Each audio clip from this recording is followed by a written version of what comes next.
ಪಾಲಿಕೆ ಸರ್ವ ಸದಸ್ಯರಿಗೆ ಮಾರ್ಚ್ 26ರಿಂದ ಕನ್ನಡ ಪರ ಸಂಘಟನೆಗಳು ಹೋರಾಟ ನಡೆಸಿದ್ರು ಕೂಡ ಬೆಳಗಾವಿ ಕರ್ನಾಟಕದ ಅವಿಭಾಜ್ಯ ಅಂಗ ಅಂತೇಳಿ ಒಂದು ಸಾಲಿನ ನಿರ್ಣಯ ತಗೊಳ್ಳಿಕ್ಕೆ ಮಹಾನಗರ ಪಾಲಿಕೆಯ ಸರ್ವ ಸದಸ್ಯರು ಆಡಳಿತ ಮಂಡಳಿ ಆಗಿರ್ಬೋದು ವಿರೋಧ ಪಕ್ಷದವರಾಗಿರ್ಬೋದು ವಿಫಲರಾಗಿದ್ದನ್ನು ನಾವು ಇವತ್ತು ಖಂಡಿಸಿದ್ದೀವಿ.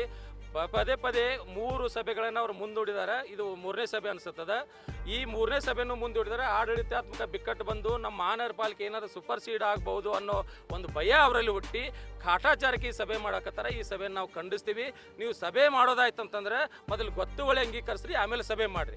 ಸಭೆ ನೀವು ಗೊತ್ತುವಳಿ ಸ್ವೀಕರಿಸಲಿಲ್ಲ ಅಂತಂದ್ರೆ ಸರ್ಕಾರದ ಏನೇನು ಸೌಲಭ್ಯ ತಗೊಳಕತ್ತಿದ್ರಿ ಅವನ್ನೆಲ್ಲ ಪಕ್ಕಕ್ಕಿಡ್ರಿ. ಸರ್ಕಾರಿ ವಾಹನ ಉಪಯೋಗ ಮಾಡಬೇಡ್ರಿ, ಸರ್ಕಾರಿ ಭತ್ತೆ ತಗೋಬೇಡ್ರಿ. ನೀವು ಯಾವುದೂ ಎಲ್ಲವನ್ನು ತಗೊಂಡು ಸರ್ಕಾರಿ ತಗೊಂಡು ಕೇರಿ ನಮ್ಮ ತೆರಿಗೆಯನ್ನು ನೀವು ದುರುಪಯೋಗ ಮಾಡಲಿಕ್ಕೆ ನಾವು ಖಂಡಿಸ್ತೀವಿ. ಅದಕ್ಕಾಗಿ ನೀವು ಗೊತ್ತುವಳಿ ಸ್ವೀಕರಿಸಿದ್ರೆ ಆ ಸರ್ಕಾರಿ ವಾಹನಗಳನ್ನು ಉಪಯೋಗ ಮಾಡಿ. ಇಲ್ಲ ಅಂತಂದ್ರೆ ಇವತ್ತೇ ನೀವು ಆ ಸರ್ಕಾರಿ ವಾಹನಗಳನ್ನ ಬಿಟ್ಟು ನಿಮ್ಮ ಮನೆಗೆ ತೆರಳಬೇಕಂತೇಳಿ ನಾವು ಎಚ್ಚರಿಕೆ ಕೊಡ್ತೀವಿ.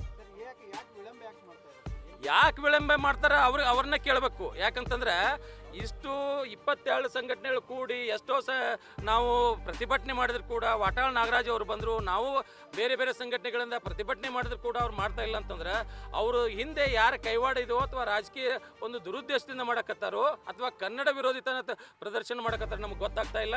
ನೀವು ಹಿಂಗೆ ಮುಂದುವರಿಸಿದ್ರೆ ನಿಮ್ಮ ಎಲ್ಲರನ್ನೂ ನೀವು ಯಾವುದೇ ಪಕ್ಷದವ್ರು ಕಾಂಗ್ರೆಸ್ ಇರಲಿ BJP ಇರಲಿ ನೀವು ಯಾವುದೇ ಇದ್ರೂ ಕೂಡ ನಿಮ್ಮನ್ನು ಕನ್ನಡ ವಿರೋಧಿಗಳಂತ ನಾವು ಭಾವಿಸ್ಬೇಕಾಗ್ತದೆ. ಆ ಕನ್ನಡ ವಿರೋಧಿ ಪಟ್ಟಿ ಹಣೆಪಟ್ಟಿಯನ್ನು ಹೊತ್ಕೊಂಡು ನೀವು ತಿರುಗಾಡಬೇಕಾಗ್ತದೆ. ಅದಕ್ಕಾಗಿ ಇವತ್ತು ಆ ಗೊತ್ತುವಳಿಯನ್ನು ಅಂಗೀಕರಿಸಬೇಕಂತೇಳಿ ಒತ್ತಾಯ ಮಾಡ್ತೀವಿ.